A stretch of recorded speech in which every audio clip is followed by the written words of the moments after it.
Apa yang akan kalian lakukan jika memiliki presiden yang tidak hanya pongo dan gubluk, tetapi malah gemblong? Jadi, awalnya Mas Jumadi kebangun kawanen karena semalam habis ronda. Namun, ketika ia melihat keluar jendela, negaranya sudah keruwet tidak karuan. Bangunan yang remuk cuma diikat pakai tali karena efisiensi anggaran. Jembatan pun sampai buntung karena dananya dikorupsi Teros. Mas Jumadi berjalan keluar, kemudian bertanya kepada orang-orang unik. Namun dia malah mau dibegal. Dia pun auto kabur. Kemudian pas mau minum, yang keluar malah sirup Marijan. Melihat keanehan yang terjadi, ia mengambil koran di sebelahnya dan langsung kena mental setelah melihat tahun berapa sekarang. Mas Jumadi lalu OTW rumah sakit karena pusing mikirin hidup. Tapi tiba-tiba polisi gemblung ini menangkapnya karena Mas Jumadi tidak memiliki barcode di tangannya. Pak polisi gemblung lalu mengurung Mas Jumadi di kandang dan membawanya kepada Pak Hakim. Sesampainya di sana, Hakim itu ternyata koplok juga. Ia langsung menyatakan Mas Jumadi adalah teroris karena berbeda dari yang lain. Para saksi yang hadir pun bersorak gembira mendengar keputusan itu. Mas Jumadi jadi males karena salah masuk server. Pak polisi gemblung pun memasang kalung estetik di lehernya, kemudian membawanya ke sebuah gedung untuk membuat kartu vaksin dulu.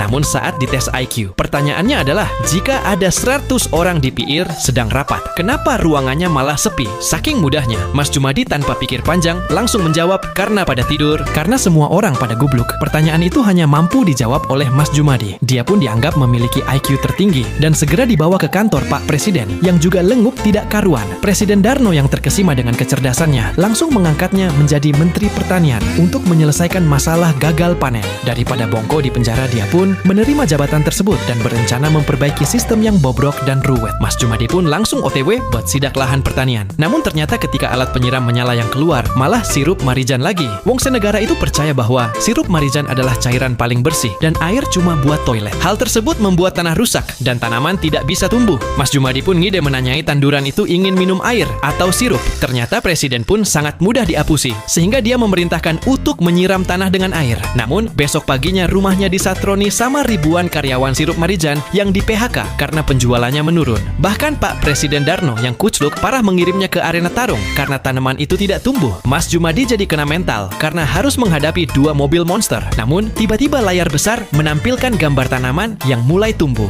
Semua orang terkejut. Pak Presiden Darno pun jadi nggak enak hati dan langsung mundur dari jabatannya, kemudian mengangkat Mas Jumadi menjadi presiden yang baru. Judul filmnya Idiocrazy.